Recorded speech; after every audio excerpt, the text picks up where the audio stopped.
Audio Jungle.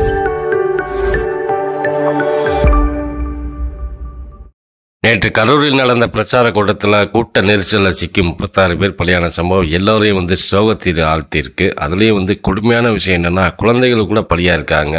இந்த சம்பவம் முதல் முறை அல்ல ஏற்கனவே ஒவ்வொரு பிரச்சார கூட்டத்திலையும் இறப்புகள் ஆகிட்டு தான் இருக்குது.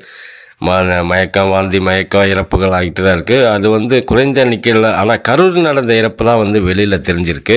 இதெல்லாம் பார்க்கும்போது தலைவர் அரசியலுக்கு வராததுக்கு காரணமாக என்ன சொன்னார்?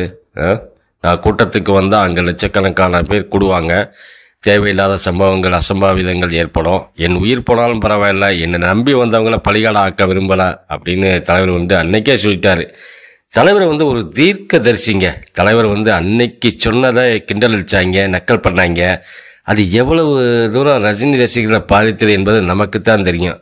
ஒவ்வொரு ரஜினி ரசிகர்களுக்கும் அதில் அந்த பாதிப்பு இருக்கத்தான் செய்யும். இன்றைக்கி அதுதான் நடந்திருக்கு. தலைவர் சொன்னது தான் இப்போயும் நடந்திருக்கு. ஏன்னா தலைவர் என்ன, அதாவது ஒரு கூட்டத்தை கூட்டுறதெல்லாம் பெரிய விஷயம் இல்லை.